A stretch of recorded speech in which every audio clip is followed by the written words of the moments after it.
ওই পটলের জন্য পটলগুলো কেমন করে কাটবে আমি আপনাদেরকে দেখিয়ে দিচ্ছি।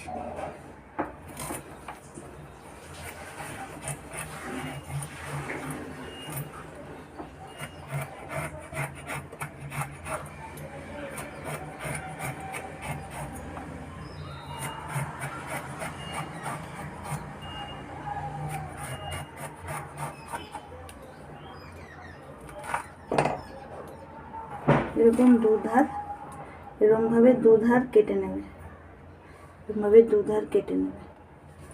আগে আমি ধুয়ে রেখে দিয়েছি। আর এখন দই পটল বানানোর জন্য আমি কিছু মশলা তৈরি করব। এখন আমি আদা আর কাঁচা লঙ্কা বেটে নেব, এক এক করে দেখতে থাকো। তারপর দেখুন আমি এখানে 4 মগজ, কাজু আর পোস্ত নিয়েছি। এগুলোও আমি পেস্ট করে নেব জল দিয়ে। দেখুন আমি এখানে আদা কাঁচা লঙ্কা বেটে নিয়েছি। এইখানে আপনাদেরকে তো দেখিয়েছিলাম 4 মগজ, কাজু বাদাম, পোস্ত বেটে নিয়েছি। এইখানে দই পটলের জন্য মেন যে জিনিসটা লাগবে, এই যে দইটা আমি ফেটিয়ে রেখে দিয়েছি। তারপর মশলার মধ্যে আমি লঙ্কা গুঁড়ো ইউজ করব, জিরে গুঁড়ো ইউজ করব, ধনে গুঁড়ো ইউজ করব, আর হলুদ আর লবণ ইউজ করব, আর চিনি ইউজ করব। আপনারা এখানে জিরেটা আর ধনেটা আদার সঙ্গে বেটে দিতে পারেন। আমি জিরে আর ধনেটা বেটে দিলাম না, আমি গুঁড়ো ইউজ করব। দেখতে থাকুন আমি কি করে দই পটল বানাচ্ছি। এটা নিরামিষ দই পটল হচ্ছে, তাই আমি এখানে কোনো পেঁয়াজ অ্যাড করলাম না, পেঁয়াজ রসুন কোনো কিছু অ্যাড করলাম না। আপনারা পেঁয়াজ রসুন দিয়েও দই পটল করতে পারেন। এখানে আমি নিরামিষ দই পটল করছি বলে পেঁয়াজ রসুন অ্যাড করলাম না। দেখো আমি পটলটা ধুয়ে লবণ মাখিয়ে নেব। লবণ মাখিয়ে কড়াইতে সর্ষের তেল গরম করতে বসিয়ে দিয়েছি। আমি শুধু লবণ মাখিয়ে সর্ষের তেলে ভাজবো, হলুদ দেব না কিন্তু। আর আমি পুরো রেসিপিটা সর্ষের তেলের উপরেই করব, রিফাইন তেলের উপরে করব না। সর্ষের তেলের উপরে করলে ভালো টেস্ট হয়।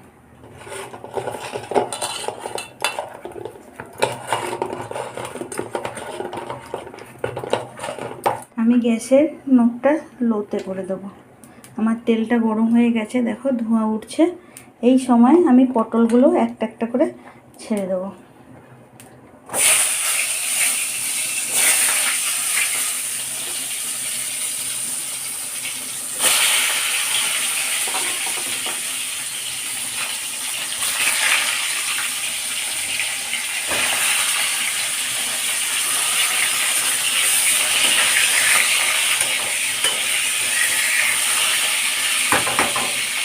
তো এখন আমি সব পটল ঢাকা দিয়ে ভেজে নিয়ে তোমাদের কাছে আবার আসছি। দেখো পটলগুলো আমি ভেজে তুলে নিয়েছি। এবার কড়াইয়ের তেলটা কালো দেখছো, পটলগুলো ভেজেছি বলে কড়াইয়ের তেলটা কালো লাগছে। আমি একটু তেল অ্যাড করেছি এর সঙ্গে। তো আমি এই তেলটা ফেলে দেবো না, এই তেলেই আমি রান্না করব। আমি ফোড়নে এখন দই পটল বানানোর জন্য ফোড়নে আমি এখন কালো জিরা দেব।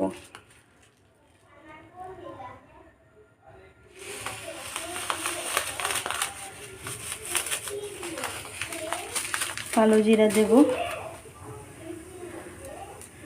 গোটা শুকনো লঙ্কা দেব, একটু ফাটিয়ে দেবেন নইলে ফেটে যাবে। আর দেব গোটা গরম মশলা, আর দেব গোটা গরম মশলা।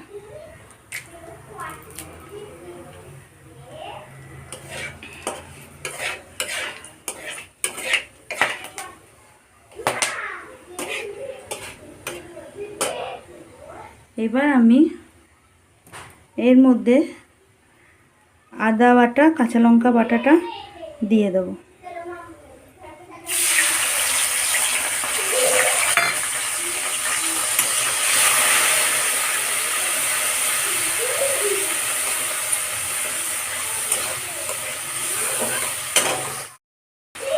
এখানে আপনাদেরকে আমি মশলা দেওয়াটা দেখাতে পারলাম না, কিন্তু আমি আদা আর কাঁচা লঙ্কা বাটাটা তেলের উপর দেওয়ার পর আমি এখানে শুকনো লঙ্কার গুঁড়ো দিয়েছি, জিরে গুঁড়ো, ধনে গুঁড়ো দিয়েছি, হলুদ গুঁড়ো দিয়েছি আর লবণ দিয়েছি, দিয়ে একটু নেড়ে দিচ্ছি।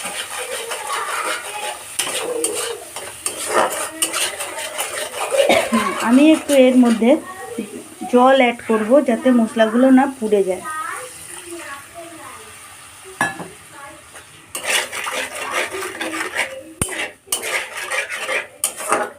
এটা কষানো হোক, তারপরে এর মধ্যে আমি কি দিই তারপর আপনারা দেখতে দেখুন। আমার মশলাটা কষানো হয়ে গেছে, এবার আমি তেল উপরে ছেড়ে দিয়েছে। এবার আমি এর মধ্যে যে কাজু চারমগজ পেস্টটা করে রেখেছিলাম সেটা আমি এর মধ্যে দিয়ে দিচ্ছি।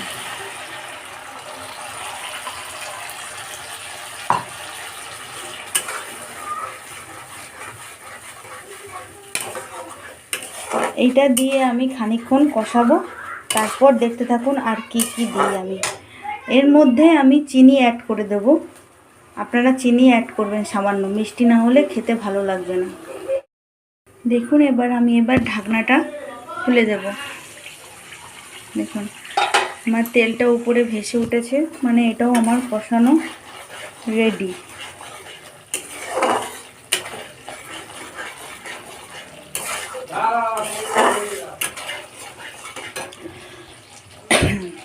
তারপর আমি এর মধ্যে এই সময় এখন যে জিনিসটা না দিলে জিনিসটা তৈরিই হবে না, দই। মেন এটা আমাকে দিতেই হবে, তাহলেই না দই পটল হবে। এই দইটা আমি এখন মশলার উপরে দিয়ে দেব।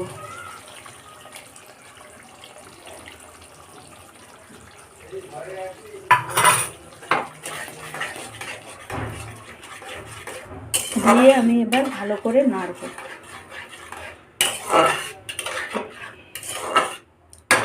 আবার আমি ঢাকা দিয়ে দেব, ঢাকা দিয়ে কষাবো।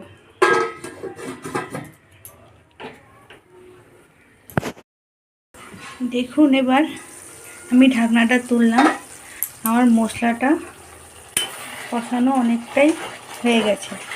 আমি এই জিনিসটা বেশিক্ষণ কষাবো না, এই মশলাটা আমি বেশিক্ষণ কষাবো না। এই সময় আমি এই ভাজা পটলগুলো এই কড়াইতে দিয়ে দেব, দিয়ে ভালো করে নাড়ব।